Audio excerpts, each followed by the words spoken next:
all the information about the Galaxy Briefing live stream from Chaos Zero Nightmare earlier. Season 1 will start after a maintenance on November 12th, and the character Yuki is now confirmed to join the fray after that very maintenance. 私はね、誰も信用しないの。この世で信用できるのは証拠と真実だけ。任務に失敗しました。うちが行かなきゃ。うちがそばにいてあげなきゃダメって言ってんじゃん。アスナー。 Let's take a look at her abilities first. うちのすっごい抜刀術。 We have this one right here. This is a skill for 0 AP called Prepare to Subdue. It draws one of this unit's attack cards and it adds plus 20% damage to that card for one turn. Alright, so she has, just as Haru has, her own kind of search engine. Then we have Flash Slash. It deals 180% damage to all enemies, and Inspiration would reduce its cost by 1. Inspiration is triggered simply whenever you would draw a card. And this is kind of what Yuki is all about. You want to play her together with characters that enhance your ability to be able to draw cards. That makes, of course, characters like Nia and Cassius very good teammates together with Yuki, and their stonks are rising. Then we have this one, Trickery Strike. It's also an attack type of card, and it deals 150% damage. You activate Inspiration to a random card in your hand. That means, a random card in your hand gets Inspiration. And that random card cost would now be reduced by 1 whenever you would draw a card.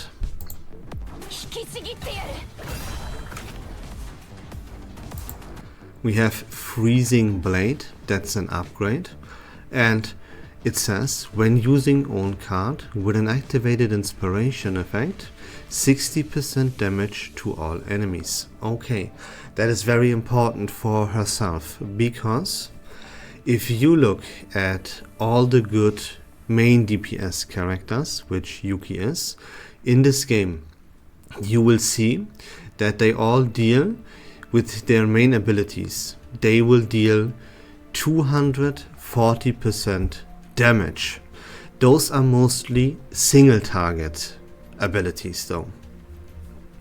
These abilities can be quite easily enhanced by the character's own mechanics. Now, if we go back and we look at Yuki's abilities, then we will see that Yuki's abilities deal only 160 or even 150, as you just saw, damage. That wouldn't hit the numbers, and this is where this upgrade card comes in, and you have to activate and trigger the Inspiration to actually make Yuki hit the intended numbers that she needs to hit to keep up with all the other great main DPS characters. Then this 240% damage, it can be further enhanced, but not easily. But in exchange, Yuki hits all enemies and not just one. So there is where things balance out quite a bit. Don't worry about it. You will see later there is a partner added that pushes Yuki a little bit over the top and will make her probably the best character that we currently have available in the game. But more on that when it's actually time. Let's roll this out. Do we have one more ability? Yeah, we have Iceberg Cleave. Again, 180% damage. You see the trend where you need these 60% through Inspiration and through this upgrade to hit the numbers, right? Then you hit all enemies. That's the special thing. And here, through inspiration, you can add +1 extra hit, but this +1 extra hit would deal -20% damage. That is, of course, still worth it. You see that you always want to draw cards to trigger this inspiration now. And then Yuki will go quite nuts here. Beautiful animation. And we have, of course, her ego skill. This one right here, called Skyscraper Cleave. It deals 300 damage to all enemies. You move all of your own attack cards that are currently available in your hand to the top of the draw pile. And for each attack card you add onto the top of your draw pile, in that way you would increase this attack's damage by 50%. That is quite heavy. You will, of course, have to play around this.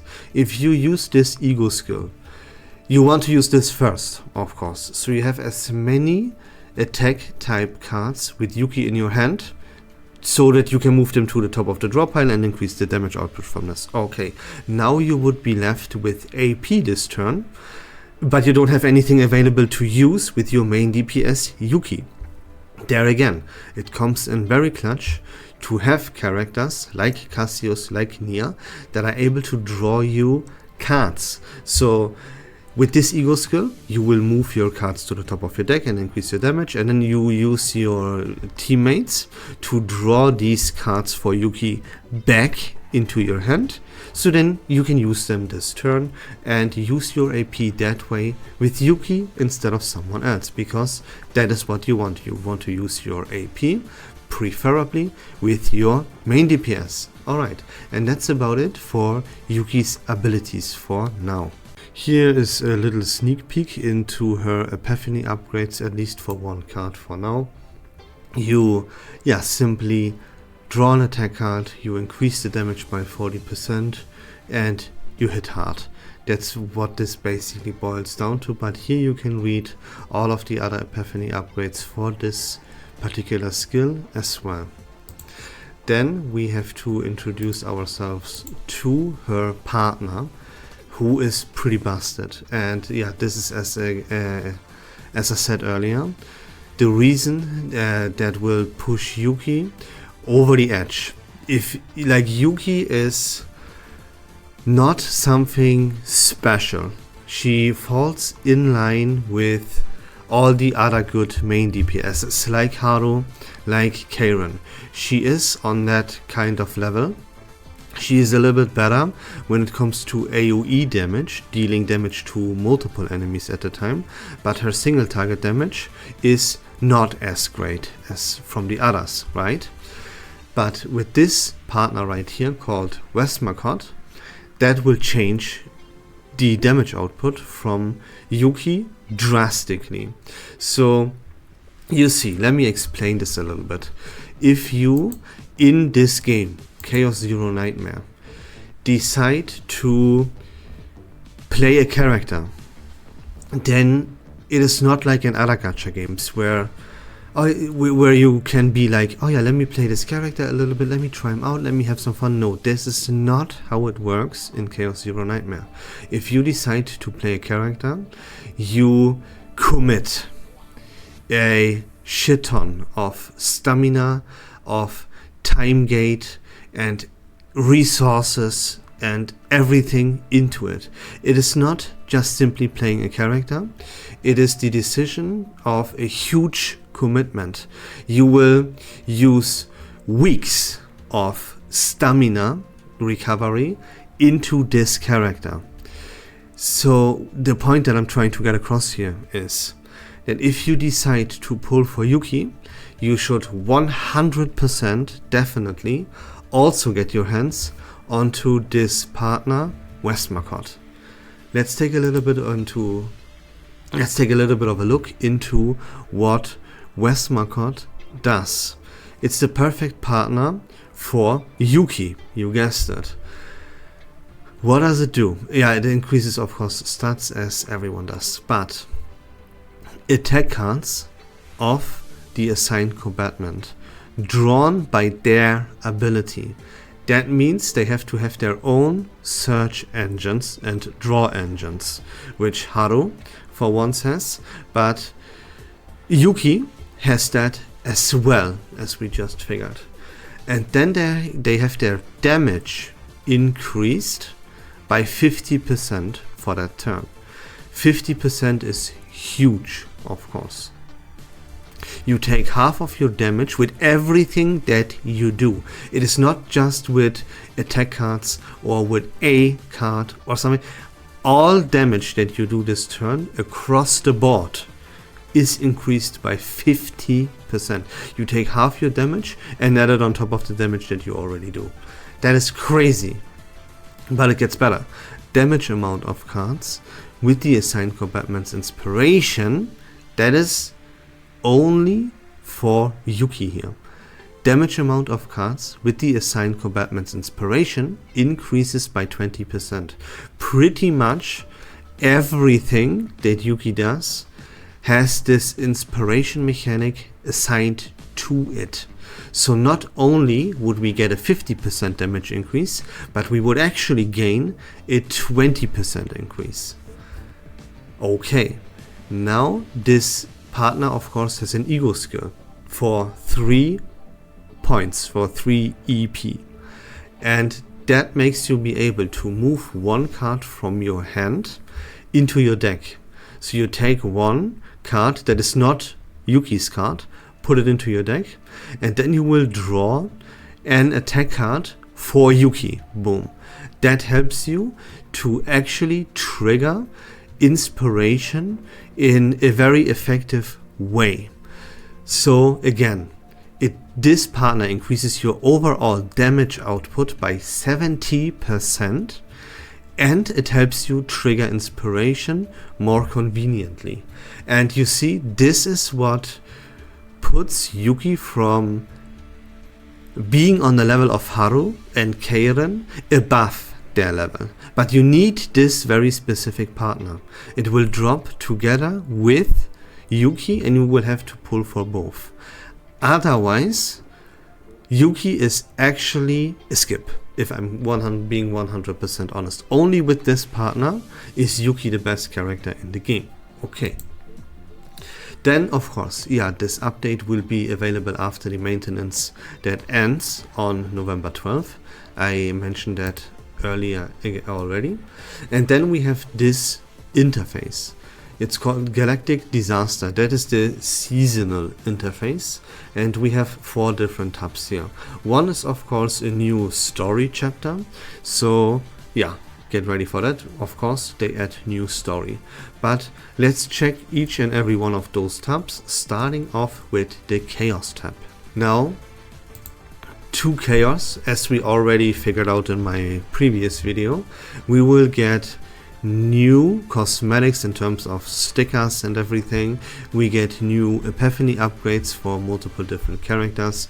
We will get new fates or destinies, as they call them in this live stream. Yeah, the translations for things in this game are inconsistent, as everyone is aware and everyone is complaining about this, but it doesn't really matter, right? We all know what is meant, and that is in the end all what matters. And of course, yeah, new items that are bound to the season will occur. These fates and the items and the epiphanies, they go away after the season unless you have them as part of your seasonal save data, by the way. We will have, of course, new cards. Those ones are here are special cards. They are called forbidden cards. And if you we will not go through every single card here and read it, no, because it is very, very simple and straightforward. All this is catering towards Yuki, right? Of course, they want to sell you this character, and they will do their best to make this character shine in this very season as much as possible, to hit you with this psychological trap of this character is actually way better than it actually is, and therefore you would come to the conclusion it would be unskippable and a must pull, and that way they earn some money for themselves. Of course, that is what every gacha game does to a certain extent. They go a little bit overboard here with this, to be honest though. Like every single card here is catered towards drawing cards. Let's go over it real quick here. When drawn by an ability, you heal and you reduce stress. Draw 1, draw for each cost of that card. Draw 1, activate 2 random cards from your hand. Draw 1, plus 1 AP. You know what I mean? It's all drawing, everything catered towards Yuki. We will have more cards, of course, other than those forbidden ones. Here are the neutral cards, I guess, is what they are. And yeah, there as well, as you can see, everything is catered towards drawing here. When 6 or more cards in your hand, you change the cost of 1 random card in your hand to 0 for 1 turn. Upon using 4 cards, you draw 1. You draw 1. From draw pile or discard pile, move 1 random forbidden card into your hand. And so on and so forth. Here you have 80% damage twice, and even 4 times if you have inspiration accumulated. Alright, and those cards here, and I'm not sure, I don't think this includes the forbidden cards, but those normal cards here, neutral cards, they will be added to the permanent chaos pool after the season concludes. And that is information, wait a minute, let me scroll up so you can see. Right there. And this is information that I have to dislike, at least for now, because if they do this every single season, if every single season there will be new cards added to the permanent pool, then this chaos manifestation will turn into a bump simulator. It will get completely bloated, and at some point in time you will not be able to ever find the card that you are actually looking for anymore, because there will be too much. For this, like, 1 season it will be fine, but they will have to stop doing this in the future for the reasons that I just mentioned. Okay, then we can move on. What else do we have? Oh yeah, we have of course 2 more cards here. Those are boss drops. We have the Chilling Godfather and the Hunger of Loss. If you will defeat these bosses, then you will get your hands, or you have a chance at least, to get your hands onto these cards. Let's check them out. The Chilling Godfather, for 0 AP, it's a skill. Activate the bottom card of your draw pile. Choose 1 card in your hand and move them to the bottom. Okay, so what this boils down to is you can use a random card out of your deck for free. That's basically what that says. You have to, of course, do an exchange. You go -2 for +1, right? So -1 is what that boils down to in the end. This will only have value if the random card that is at your bottom, that is at the bottom of your draw pile, happens to be a 2 or at least 3 cost card. Otherwise, this is garbage. Then the Hunger of Loss is also a skill for 1 AP that exhausts. It says draw 1, right? Trash. But if you have no other cards in your hand, if the Hunger of Loss card is the last card you have in your hand, then you draw a new hand of 5 cards.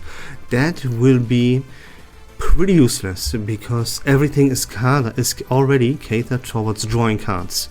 The likelihood of you having no cards in your hand anymore with all of this draw engine is not very likely, but you can play around this, and if you do, yeah, it can be quite nice. It's not gonna be worth it though. Both of these cards are not too good to begin with. Okay, then yeah, of course, as we mentioned in my previous video, we will have fates, right? New buffs moving forward in this seasonal chaos manifestation run.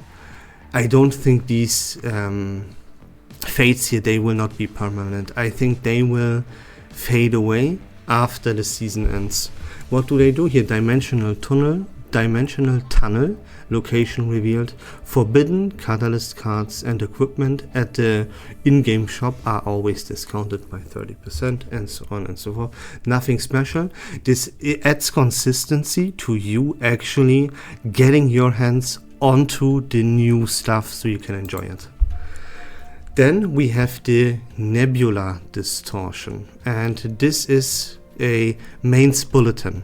If you are familiar with Reverse 1999's mechanic, it is not truly a boss rush, but kind of. Let me explain. This will be a mode. So at the start of the season, you will have one boss available that you can conquer. Those are bosses, by the way, that we have already seen. So then after 12 days, the second boss arrives, and after 26 days, for example, the third boss would arrive, and yeah, you can conquer those bosses. There is something special to this though, and that is that you can choose your difficulty. Basically, you can see here that you can apply buffs to this boss to make it more difficult, or as difficult as you would like it to be. And the more difficult you make this boss, the better, the more rewards, I should say, not better rewards, but more rewards you will obtain through this. You can see this here. One difficulty gives you 100 of the special currency, another difficulty would give you 200, right? And so on and so forth. So yeah, you want to face this, of course, at the highest difficulty that you can face it, right? Make it as difficult as possible. Then we have another gameplay mode called the Great Rift. And here, this is also a boss fight. This boss fight will be unique. This will be a boss that we have never seen before. You will have to face this boss with two different teams. The boss will have two phases, and once phase 1 is over and the boss hits the second phase, you will have to switch the teams, right? So you will have to have two quite solid and good teams. This mode is all about flexing for the whales. There will be a leaderboard attached to this as well. Every gacha game needs a place for whales to flex. That's the whole point. That's why these whales play the game in the first place, to flex their wallet. That's like what keeps gacha games alive. And yeah, you aim, of course. You will deal damage to this boss to accumulate points, and you will have to accumulate a certain amount of points to get all the rewards possible from this.